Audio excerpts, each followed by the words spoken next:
Welcome to this week's episode of The Formula, where we break down and explore the elements of achievement in world-class performers. I'm your host, Trevor Carlson, and today I am really excited to interview a mentor of mine who's had a huge impact on my life.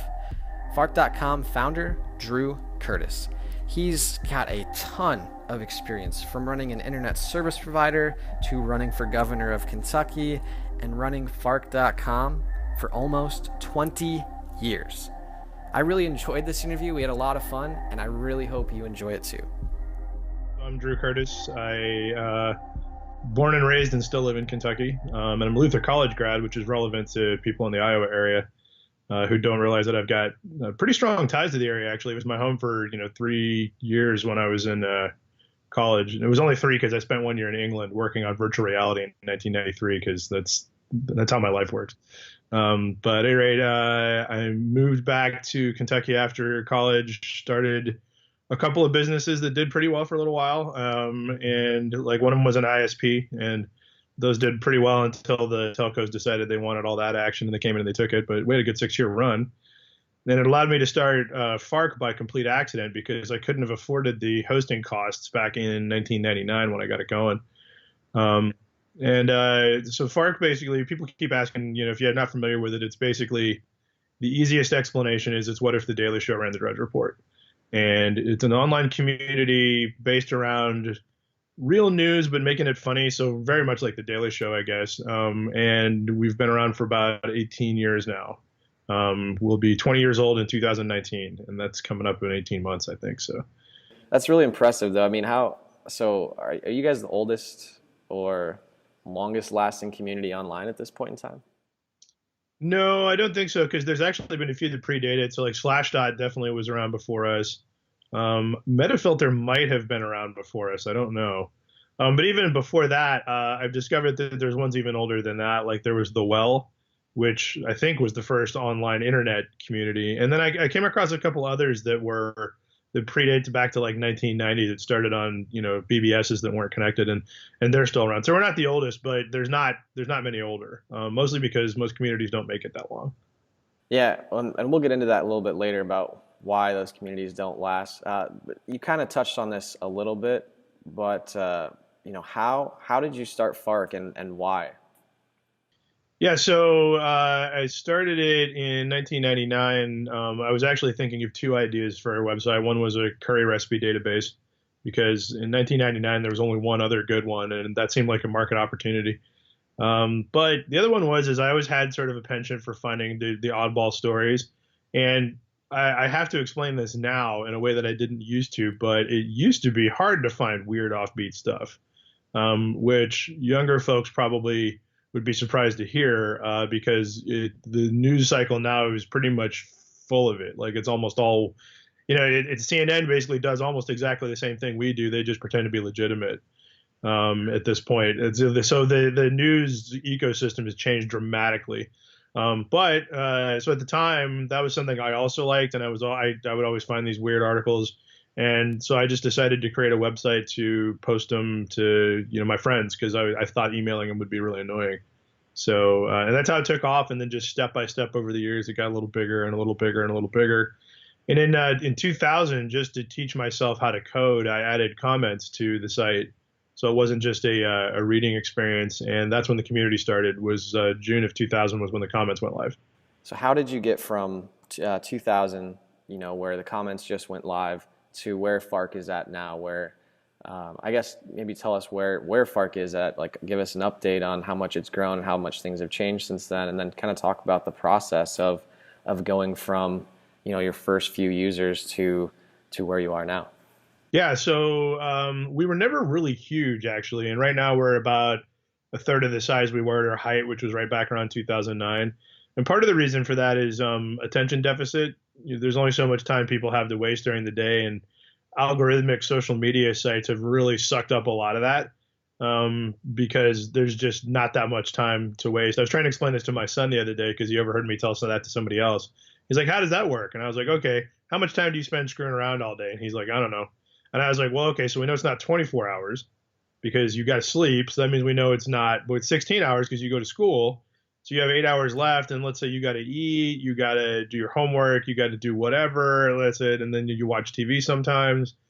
It's maybe 5 or 4, and that's probably being really generous. And if something else comes along that, algorithmically burrows into your brain to the point where you can't put it down, other things are going to suffer. And the easier things to get rid of suffer first. And so in our case, comedic news is not really something that has a super broad appeal. I mean, it turns out that most of the people that are interested in this conversation are going to think, that seems silly, but it turns out most people don't really care about the news.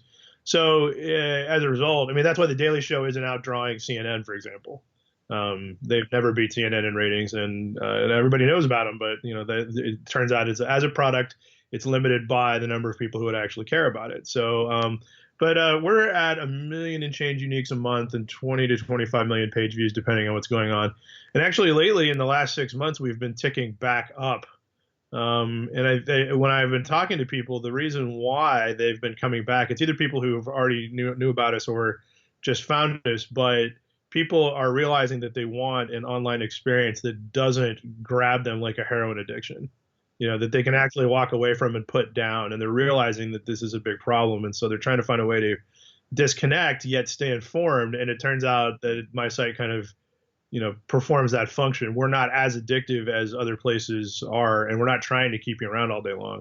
Because honestly, I don't know how to do it, and it seems like it's kind of uncool anyway. All right. But what's happened over the years is we've gone through many, many, many cycles of change. I mean, I would have to say that, this is just a complete guess, but the makeup of the community probably completely changes itself, I'd say like 95% about every 3 to 4 years, just due to, people's life changes. They find it, they like it for a while, they get busy. The most common path we found is that people have a job where they're not doing anything, find our website, hang out on it for quite a bit, get a promotion, don't have any time for it anymore and go away. And then they get another promotion where all of a sudden they have plenty of time and they come back. So you have this really odd sort of cycle, but it's constantly renewing itself over and over again. So what was the experience of starting your first business like? It was really strange. I have a completely separate talk I give on how to function as an entrepreneur in a family where you don't have any relatives who are entrepreneurs. Because most people who are entrepreneurs have somebody in their family, and that's generally how they do it. Because, otherwise, if you don't have anybody in your family that's an entrepreneur, everything you suggest that you're about to do sounds insane. And it's really hard to convince people like, yeah, I'm going to quit my job and I'm going to open up a company that does dial-up internet service, which is a technology that nobody uses right now, but I'm pretty sure they will. I'm going to spend all this money doing it and work 16 hours a day. And all your friends and family are like, that sounds completely crazy. What the hell's wrong with you? You really need somebody around you who can be like, no, you're on the right track. Yeah. My problem was I never had that. The best I had was there was a guy who ran a comic book store around the corner from me. He got into it. He wasn't a comic book guy, but his son was, and it started as a hobby. And then in his mid-50s, he got laid off. And he was an engineer, and you have a hard time getting hired because in your mid-50s, you're really expensive. Yeah. And people right out of college are almost as good. And so he had nothing else to do. So he went and he started working on the comic book store full time, even though it was losing money. And what happened was that when he did that, the comic book store revenues went up by 10x. And he was instrumental because he didn't give me a lot of advice, but he gave me the piece of advice that I needed the most, which was when I was starting my business, I was doing it on the side, working full time. And 6 months in, it wasn't making enough money to pull me on full time. And I talked to him about it, and he told me that story. And he said the moral of that story is that he's like, your business, by the time you need to get on your business full time, it will still not be able to afford you. You have to jump anyway. Mm-hmm. And I don't know what I would have done if I hadn't heard that advice. I mean, maybe I would have done it anyhow, but I still remember that thinking, okay, well then if this is what has to be done, then here we go. And it's true. I mean, actually, you can't run a business part-time and have it succeed unless you get stupid lucky. And if that happens, that business is so easy and so full of cash that larger operators than you are going to move in and knock you out pretty soon. So either way, the upshot is that, you have to jump in. But I didn't have anybody I could talk to about this stuff. I mean, I was working and aside from the fact that it was is a technology that, wasn't, well, I mean, to me, it was going to take off, but you couldn't convince anybody else back in 1996 that this was a slam dunk. Um, so, and then running Fark was the same way. I mean, I live in Kentucky. I didn't know anybody in the digital space. I didn't meet anybody who had any experience I could draw on until at least 2006. So I was like 10 years down the road at that point, being an entrepreneur. I was 32 years old before I met anybody that I could actually ask questions and get answers from. So I just kind of muddled through and took guesses. And for the most part, I got them right. And other things I got completely wrong and just learned and kept going. Yeah. That's an interesting story. I'd never heard the part about the comic book guy before, but would you say he was like your first mentor that you had, or somebody that you kind of looked up to? That was probably the only thing he told me that ever mattered, because other than that, he was an interesting guy, but as far as the rest of it went, what I was doing was so different from what he was doing. He just kind of threw that out there as their experience, so that was about it. So he wasn't, unfortunately, not a mentor. Like the story of my experience is very different from most people's. I can't actually point to anybody that I would have considered a mentor. I met somebody who was extremely knowledgeable in 2006, who I'm still really good friends with, that I could bounce stuff off of. But he wasn't exactly a mentor either. He was more of a gut check at that point, because I was so far down the road. Like, I was successful at that stage. So I guess that's more of a coaching position than a mentor, if that makes any sense. But yeah, so I wish I'd had one, because it would have been a tons easier. Absolutely. I mean, I would say that as far as like mentorship goes, I've been very, very fortunate, just because of, I when I got started, I didn't know any better, so I was just like, hey, I have no idea what I'm doing. This person looks like they're doing a really good job at it. What do I need to learn to get from where I'm at now to Yeah, where you're at? that's perfect. And the problem I had was the things I was doing, nobody else was doing them. So, Yeah, for example, in 1999, if I need advice on how to run an online community, there's nobody there, or internet yeah, service providers. The only people who knew how to do them were my competition, and they weren't going to tell me. So it's been a weird spot to be in. Like I was telling people, and I think this is going in the book I'm writing, but one of my sort of weird things that happens to me in life is I tend to start working in fields or areas 2 years too early consistently. And most of the time that means dead on arrival. Once in a while you get a big hit out of the park. And I can't tell you, like, I'm just going to claim it because it just keeps happening over and over again, but I'm not really sure how that ends up being something I jump into, because it's not like I'm looking for it. And in fact, most cases when I start working on it, it's just because it's interesting. I don't realize that it's about ready to blow up. yeah. So, which brings me to like how you learn these different types of lessons, like how you get better as a, whether it's running an online community or as an entrepreneur. From what it sounds like, it's almost like you're saying the best way to learn is just to kind of like jump in, start making mistakes, and then kind of adjust as you go. Hopefully, not make too many mistakes, but Yeah, right. Well, sort of. I would adjust that slightly and say it would be better if you could find somebody who could tell you along the way whether or not you're on the right track or not, because that would be the better way to do it. But in lieu of that, don't just sit around and wait. If you can't find anybody who can tell you the answer, then just take a shot. It's not the best way, but it's the only path sometimes. yeah, I think that totally makes sense. It's one of those things where it's like the only way you actually find the right path is by like trying out a few different ones. Mm-hmm. It helps if somebody can say like, no, don't do that. Yeah. Yeah, if somebody actually or knows what you should do, then that helps. But there will be times where nobody has any idea, and then at that point, the worst thing to do would be just sit there and do nothing. But you have to be careful trying that stuff too, because like one of the things about Fark. So, for example, here's a sort of a best practice I've adopted, which is basically anytime a new technology platform, social media, whatever. I mean, we've seen hundreds of these things in the last 18 years pops up. I don't jump on them immediately. I wait because I don't have enough resources to try every new thing that comes along. And to give an example, it was 2008 or 2009.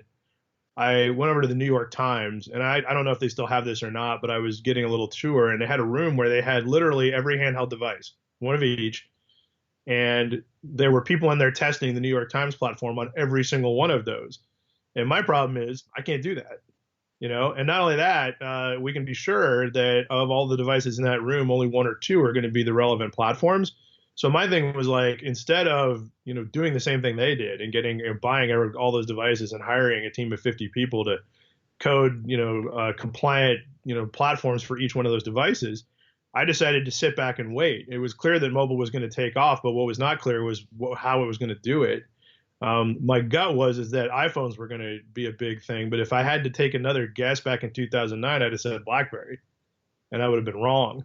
So, and it would have cost me a lot of money to go down that road and find out, whoops, that was the wrong call. Or, a lot of people made tablet platforms back in 2009 and 2010.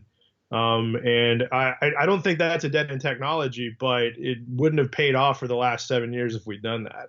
So because I don't have the resources, sometimes it is better to sit and wait a little bit. But the thing is, it doesn't matter if you're first, second, or third, but it does matter that you get there at some point. So you can be a little late to the game and still crank along okay, but you can't be a lot late. So that's sort of that's all, you got to do something balanced against the cost of being wrong. And so you got to take educated guesses after a while. And there's some things that I missed that I would have liked to take a shot at and didn't quite work out. Like I would have liked to gotten into the mobile side of things sooner than we did. But part of the reason we didn't was because there was no market case for it. So even still, we make practically nothing off of mobile, but now it's clear that in the next few years, there will be money. But even currently today, it's not that great. Right. So I'm thinking back to a couple of years ago when right after you spoke at the University of Northern Iowa, I was working on a mobile app startup at the time, and I was going through some growing pains as I was learning like how getting a mobile app startup off the ground actually worked. And I sent you an email and I asked you for advice on a couple different things. I felt like when you responded to my email, you put a lot of time and thought into it, and it was actually like completely opposite of what everyone else told me. So what advice would you give to those starting their own business today? Yeah, there's tons of answers to that question. I'm trying to think on the really basic stuff. Like I said, the first one would be is if you don't come from a family of entrepreneurs, be ready for pushback. Lots of pushback. The short answer to the talk that I gave is basically the number one reason not to do something is because it's safer not to do it. But people who are employed by other organizations are not in a safer position. They are as precarious as anybody. They just don't realize it. And in fact, it doesn't really pay to tell them because they start getting freaked out. But my point is like, it doesn't matter how loyal you are to your company. If they have a bad quarter, they're going to cut you. They don't care. That's just how it is. They're not going to, and because of that, it's like, so that to me doesn't seem safer. That means that if I put all this work and this loyalty into a thing and I get literally nothing back for that, well, it's like, well, hold on. How much safer is this exactly? So that's sort of the beginning one is like, just realize that you are taking a risk, but at the end of the day, the worst thing that can happen is bankruptcy. And that may sound a little flip, but it's honestly not bad. I mean, I've never done it, don't get me wrong, but it's not a permanent, it's not like losing an arm, like this isn't it sucks a lot, but this isn't a permanent death blow. You can come back from it.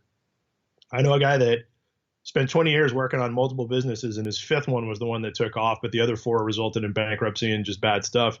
But at the end of the day, he looked back and he's like, but it wasn't that bad. He thought it was at the time, but it wasn't the disaster that he thought it was. So it's one of those deals where you don't have a lot to lose. It's still worth taking a shot. Don't get me wrong. At the same time, I wouldn't say just go out there and throw all caution to the wind and go for it. Figure out what your worst case scenario is. And then go from there. To give you an example, and you may be surprised to figure it out. So like your worst case scenario for yourself might be, well, I have to go get another job. Well, if you know where you would do that, then that's kind of all you need. If it's like, okay, if I got to close this thing up next week, declare bankruptcy, but I can get another job and get X amount of salary and come back from that, then go for it. You're good. So just one of those things where you got to make sure that, all your ducks are in a row, but don't spend a lot of time on it. Just sort of figure out, sort of what's the worst that could happen and go from there. After that is you need a partner. You can go it alone, but you're going to need help from people who have the skills you don't. And in particular, from the entrepreneur side, I noticed this is an observation I picked up in business school is that entrepreneurs usually come in twos because, You need one person who's the one who's sort of the visionary, the idea person, and the one who drives it forward. And you need the other person who's basically the COO, the person who covers the ops side of things and figures out how to make it all work.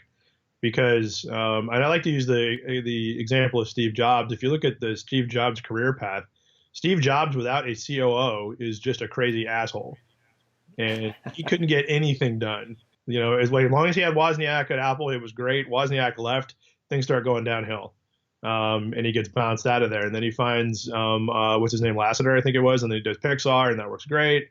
And basically then he picks up Tim Cook, but as a COO. But Jobs without a COO was just some guy screaming at people, and he did not know how to make a company run, and he had no idea how to do it. And I feel like COOs get a bad rap because they don't get any publicity. But on the other hand, that might be what you want. I mean, it turns out a lot of people don't mind being behind the scenes because the COO is not the person on the conference call with the investors. So it's not a bad deal. But you need two, and you can maybe have three, but one of those people is going to leave almost certainly, and you just got to be ready for it. For example, I know a company that I'm working with that has 5 founders on it, and they don't all. It's not an even split.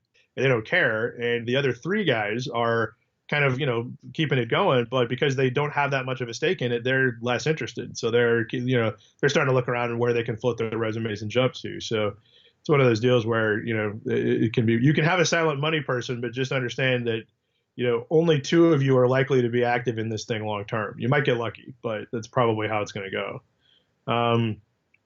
As far as starting stuff up goes, you want to do all the boring stuff. You want to make sure all your documents are done. You want your articles of corporation, all that stuff that you can find in any book. You want to make sure you get that stuff nailed down. You can do it yourself. Just be ready to change it later, because whatever you do initially is going to suck. It's not going to suck badly or be damaged, but if something actually starts working, you're going to want to have a stronger operating agreement than whatever you come up with in the beginning. So that's something to look out for too. And I'm trying to think. There's a couple of other early issues with it. I'm trying to think of what order to hit them in.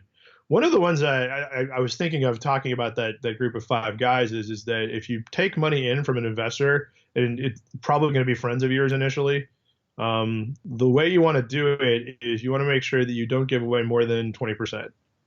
And the reason why, and this actually you can explain it to them, Silicon Valley doesn't take more than 20% on an investment either. And the reason they don't is because they learned a long time ago, if they take more, the founders get disinterested and they leave.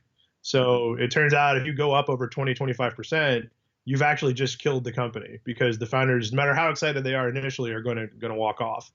And it's fascinating to me that, because Silicon Valley could always ask for 90%, right? But they don't, because they learned that that's just a terrible idea.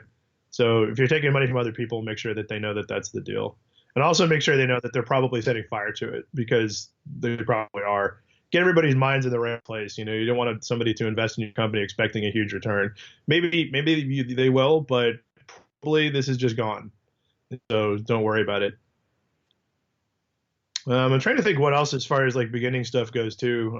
One other thing would be to train your people that you're working with to not say no to anything, but try to find a way to say yes. And this is sort of a subtle difference. This isn't having them agree with everything you decide to do, but your other people might start dragging their feet. Really, don't ever accept, no, we can't. Could we do this? And if it turns out, how could we do this is, oh, well, if we hired another 100 people who were amazing at this thing and we had some incredible stroke of luck that we could totally pull this off, okay, then maybe we shouldn't do it. That's what I mean. So no, it's an improv comedy trick. Actually, if you've ever done improv comedy on the stage, you're always supposed to say yes and in your responses. And you want to train people that you're working with to start thinking in terms of yes and as opposed to no. Yeah, I think that's a really interesting lesson, because that I had a remote worker previously, or I think it was a remote worker. I was like, hey, can you get this stuff? Can you figure out how to do this? If I send you some training videos, can you sort this out? And this person would always be like, no, I don't know how to do that. I'm like, but it's pretty easy to like, Google it and figure it out. Yeah, exactly. Well, and on top of it too, it's like, most people are actually trying to tell you is that, it's very unlikely that we'll succeed at whatever the thing you're talking to. But yeah, of course. Like that's the whole point. It is exactly highly unlikely that you're going to succeed, but the reason you're doing this is because you're trying. So it's very, if you get the wrong combination of people, you can talk yourself out of making any steps at all. Even if you, the person who runs the company, still wants to take it forward, you could have an entire team of people that just tells you no because they. And I realized this a few years ago where I had somebody on my crew who was doing that. And part of the reason is because when you're doing software design, it's always tricky when you add new functionality because adding new functionality is either the easiest damn thing in the world or a goddamn nightmare. And the problem is that if you keep encountering that coin flip, you start not wanting to do anything. And so I totally understand it. But at the end of the day, it was like, okay, look, I get it, but we got to push through this. And one of the things that will come up probably is one of the objections will be that's not what this company does. And that is actually the most useless argument that anybody can possibly make. Because the reason why is this. If you look at the example of Nintendo, so in like 1875, Nintendo is a paper company. And they eventually moved into playing cards. In the 1960s, they owned hotels and taxi cabs, and now they're a video game company. The reason why they've been around almost 150 years is because we don't do this as our business was something that they shot down. I mean, I don't know exactly how it worked out, but I mean, if you think about the conversion of starting out as a paper company ending up in video games, which in 1875 you couldn't even explain to people. And the reason they did was because they realized that, and this is sort of a general rule for business, if you and your team can do literally any other business better than the one you're currently working on, you should totally morph into that. So when you gave the talk at UNI, you talked about failing fast and what that meant to you. You kind of touched on what it meant in business and what it meant in relationships as well. So you want to kind of rehash that a little bit again on what failing fast means to you? Yeah, so the failing fast thing, the thing it definitely isn't is failing a lot. Like nobody wants to do that. It would be better if you never did. The running joke in Silicon Valley as of a couple of years ago is the term pivot was actually I was talking to some VCs about it and they hate that word. And the reason why is because they're like, ideally, you don't pivot at all. You come out with the thing that's awesome and it works. And they said the problem was that they felt like the pivot was being used as an excuse too often to just justify failure, which they didn't like. And so it's not that you want to fail, but it's one of those deals where using relationships is a better example. Everybody's got friends who have been dating somebody or married to somebody for 2 or 3 years and it's just not going well. Like, it's not bad. It's not abusive, but they don't like hanging out with them like at all. Like everything's just sort of like, it's not a good situation. And at least when you're dating, pulling the cord on that while hard is not going to be this massive mess like a divorce might be. I mean, divorces are always nasty. Even a good one is terrible. And so is ending your relationship with your business. But the thing about it is that a lot of people that in my circle have hung in on relationships for far too long because they thought everybody else would think that they gave up too soon. And in reality, everybody else was sitting around going, oh God, this is a tragedy that they're still doing this. If your business is failing, all of your friends are sitting around thinking, oh my God, this is a tragedy that they're still doing this. I guarantee it. You will get no points for staying in long or as long as possible. Nobody cares. Everybody just feels bad for you. I had a friend of mine who went through that. Her business failed for about 2.5 years. And it was obvious 2 years before that actually failed that this was what was going to happen. And she hung in anyway because that was her personality. But at the end of it, she was like, yeah, I got nothing out of it. And they're like, yeah, there's no trophies for this either. Nobody's impressed. It's like, yeah, I wouldn't have, I told her that, they in the meantime, what she could have done with all that energy was, start up something else and, maybe get a good head start on it. But the only time I would say that somebody should stay in a failing business, by the way, and I actually did this with somebody in my MBA class, was sometimes you'll learn something on the way down just from watching. And in particular, it was a gal who was essentially the unnamed COO of the company, and it had 2 founders that were just not working out, and this thing was starting to death spiral. And I told her, I was like, you know what? I was like, if you eventually want to start your own company, I recommend, as long as the paycheck clears, stay in and watch and take notes and learn what not to do. So that would be about the only time I would say you ought to stick around. But otherwise, just get out because nobody's impressed. Right. And it's not a good use of your time. So going back to the relationship analogy, I had another friend who developed what I think is the most amazing dating strategy ever. I was just blown away by this. So she didn't even realize she was doing this until I pointed it out, but she was on a 3 week cycle. So week one was just met this person. They're kind of awesome. Things are great. Week two is we're hanging out. Things are going great. And then by the beginning of week three, it was kind of like, well, yeah. So now that that new relationship energy thing is done, it's like, yeah, I don't know about this. And then by week three, she'd be like, yeah, it doesn't feel right. I'm not. And her thing was more like, it's not that she couldn't make it work. It was just that it was going to be more effort than she was willing to put in. And I don't disagree with that because relationships and businesses are the same. It's like, while having a successful relationship or business is a lot of work, it doesn't have to seem like it. Or put another way, my wife once gave me crap because in an interview, I told people I worked an hour and a half a week. And she said, I feel like I do today, even still. But she pointed out, she goes, just because you like it doesn't make it not work. And I was like, oh, yeah, that's a good point. That's how relationships and businesses should be. It should be a lot of work, but you shouldn't care. If it starts feeling like work, then you get some problems. Either step out or pull the cord and be done. Yeah, I think that's really good advice. That's very good advice, man. My gears are spinning a little bit after that. So, but how do you decipher between, this is like a non-starter, like you need to get out, like this thing is going down. Like how do you decipher between like normal business or relationship stuff that can cause stress and anxiety compared to the stuff that's like this thing is going to burn down and you need out. Yeah. Right. Well, the relationship analogy, I don't know how this fits on the business side, but the relationship analogy is it doesn't matter why you care that something is not fun. It could be completely irrational, but it still matters and it's not going away. And a lot of times you can't get around it.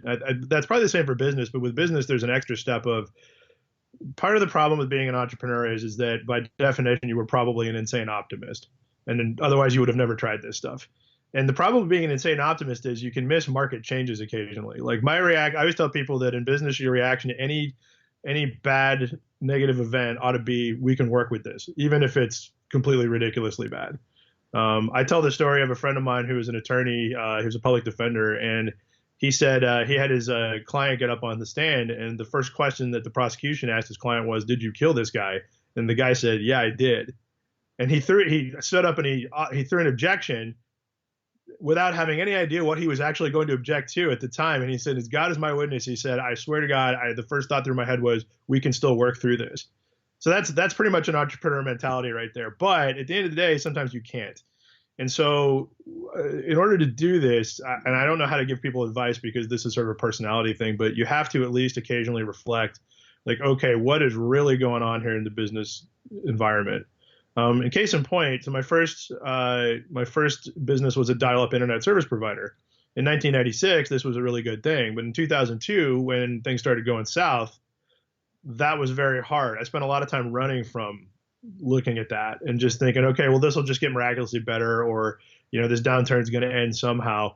If you can't answer the question how it's going to end, that's when you might want to take a good hard look at it. And in my case, what happened is that it was clear that internet service was moving to DSL and cable.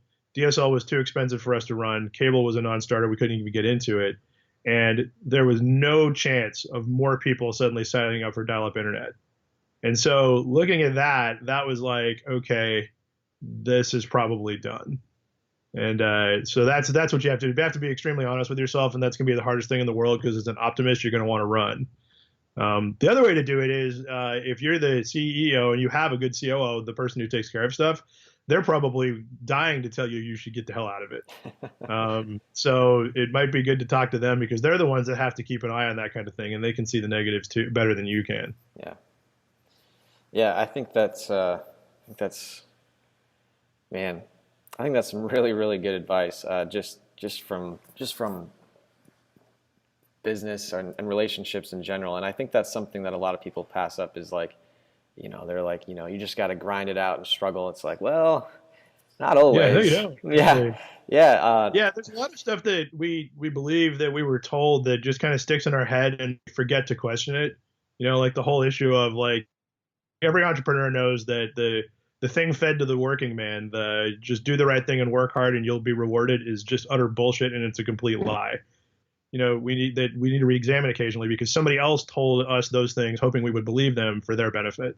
And one of those is, staying in and sticking it out and working really hard. Well, that benefits the boss, but doesn't necessarily make your quality of life go up. And like I said, the other way to look at it is that maybe you can't tell yourself not to work hard. That's cool. But the other point being, nobody's impressed on the other side of it. You're not going to get a trophy for it. Nobody's going to be like, hey, great job hanging in that crappy relationship for 5 years. Yeah. Man, you should have gone for 6. Nobody's going to tell you that. And the same thing goes for business as well. So that's realizing that there is no upside to hanging in longer, I think, is the helpful point there. Yeah.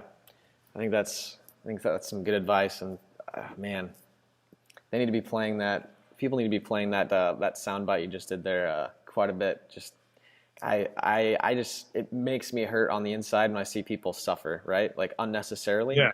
And it's whether it's a business or relationship, and it's like, what's that meme with the dog with the house on fire and he's like drinking the coffee. Yeah, he's like, no, everything's fine. It's like everybody can see the house burning down except for them. Yeah, exactly. Like I said, it's hard as an entrepreneur to figure that out because we are stupid optimists. So we're gonna be the last people that notice it. But it's one of those deals where you have to once in a while just take a look at pragmatically, is this thing going to last? And I've had to do that with Fark, for example, because, up until recently, traffic was going down and revenues have been tough because of the way the ad market works. But on the other hand, it's still highly valued by a lot of people. And I'm writing a book, and without it, I would be spending 4 hours a day doing research. But because of what I do, I'm spending 0 hours a day doing research because I'm just finding this stuff automatically. So there's still significant value there. And so it's one of those deals where it's questionable what's going to happen with the revenue side of things in the long term, but I'm not without options at this point. So now if I had looked up and found no options, then I would pull the plug on this thing tomorrow. But there's other stuff in the works. The market changes relatively quickly. I've got balls moving, basically, like very specific ones, rather than. So I'm not just operating on hopes here. There's like stuff happening. So right. It's one of those deals where, but you have to take a look and go, okay, am I really right about this? Should we just yank this or what? Mm-hmm. Yeah, and I'm interested to see what happens with you because I'm sure that you got something really interesting cooking. So I'll be excited. Always, yeah. Well, that's the thing. And to give it sort of a more specific example, it's like the spot we're in right now has to do with the way the ad market is changing.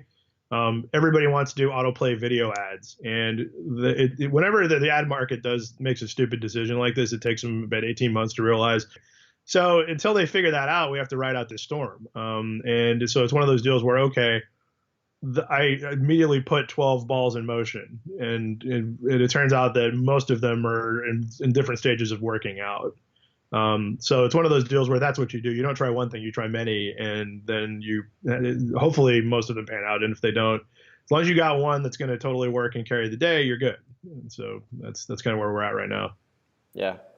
Well, yeah, like I said, I'm excited to see what happens, and knowing you, I'm sure that everything is going to work out fine. So where do you see the biggest benefit from somebody investing time in building an online community right now?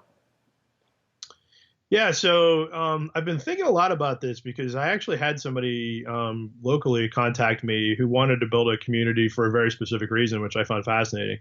We'll get more into sort of how communities are built, but generally speaking, communities are all here for a thing. And so depending on what that thing is, that's kind of the value. They're good for getting a message out, and they're good for making a thing more interesting. And to give you an example, so this guy comes and contacts me, and he wants to create a community because he's rarely in his social media coming across insightful, nonpartisan political articles that will allow him to understand issues, because nobody's writing them. They exist, but they're not out there.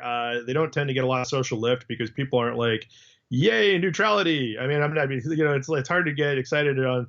This is a well thought out, well reasoned, non controversial look at a topic. Yay. So he wants to find a way to create a community where he can do that because he realizes that Facebook and Twitter aren't really the spots for it. And I thought that's an interesting goal that he has. I'm actually kind of interested in it too. So one of the benefits of it is that the thing you pick, whatever it is that you're excited about, allows you to share it with more people in a better way, basically, and find more like-minded folks. So I think that's the main one there. And then after that, it's to get information out. Like what this guy wants to do. He wants to basically, use like a Fark-like platform and post articles that are specifically well thought out and well reasoned that friends of both political persuasions can read. Yeah. Yeah, I think that makes total sense. So I would probably say you're one of the wittiest people I've ever met. How did you get to be so witty?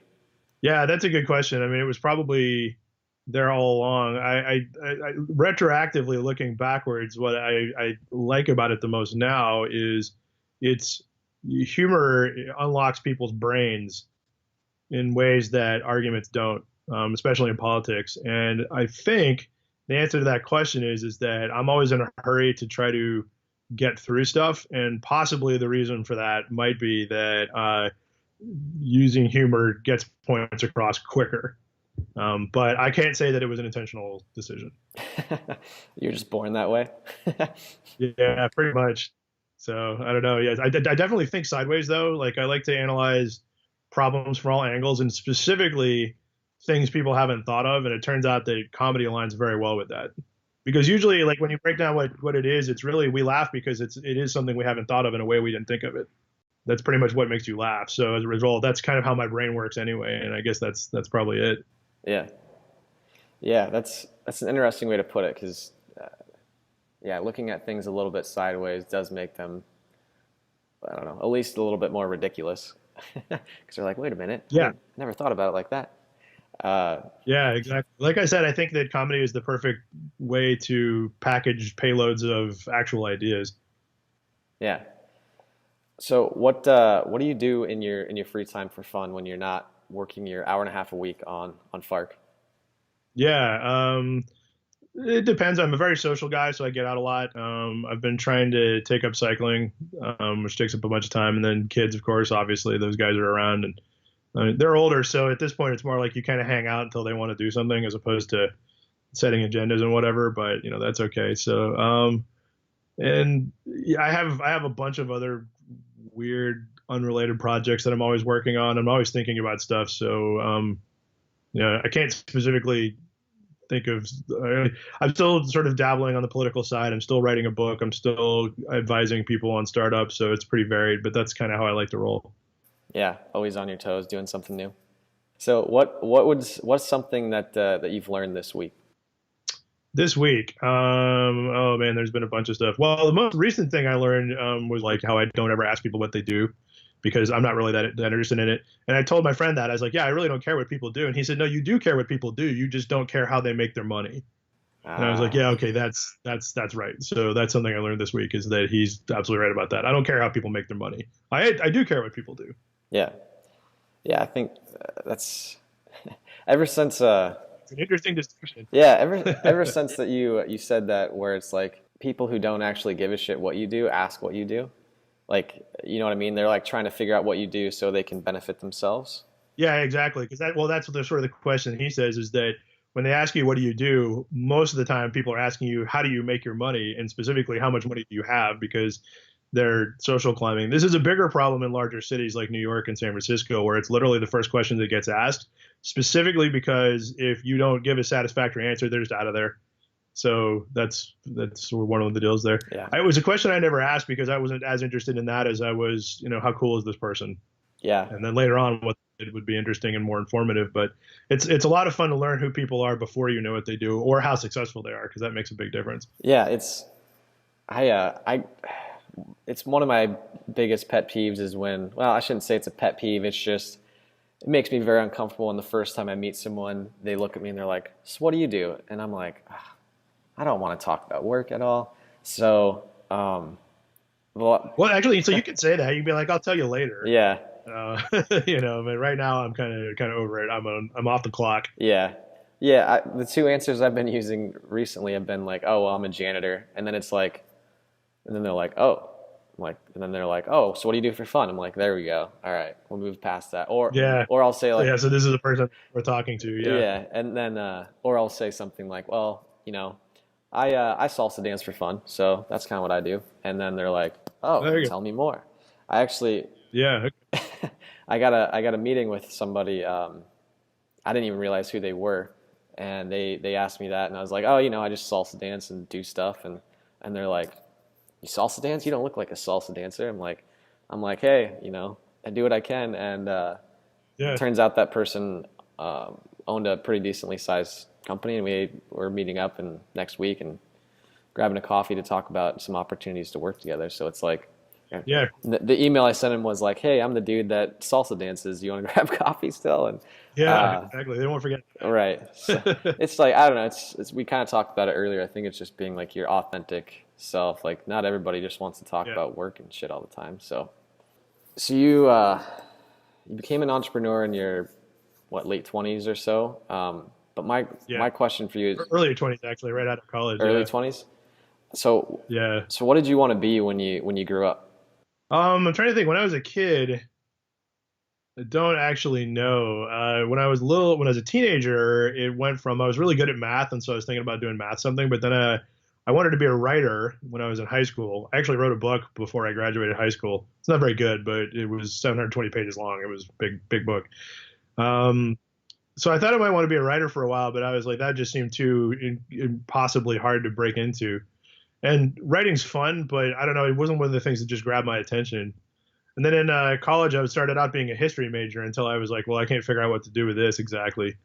And then I found computer science by total accident and liked it, and was like, well, something I like that I make a lot of money doing. Okay, I should probably stick with this. So that's kind of how that happened. But I don't remember. I remember I wanted to do something really cool, crazy, deep sciencey stuff when I was younger. Like I remember thinking about like nuclear engineering would be interesting, or genetic engineering. But then when I read into them, it just didn't seem that interesting after all. It sounded like it would be fun to say you're a nuclear engineer, but actually doing it, not that interesting. So yeah.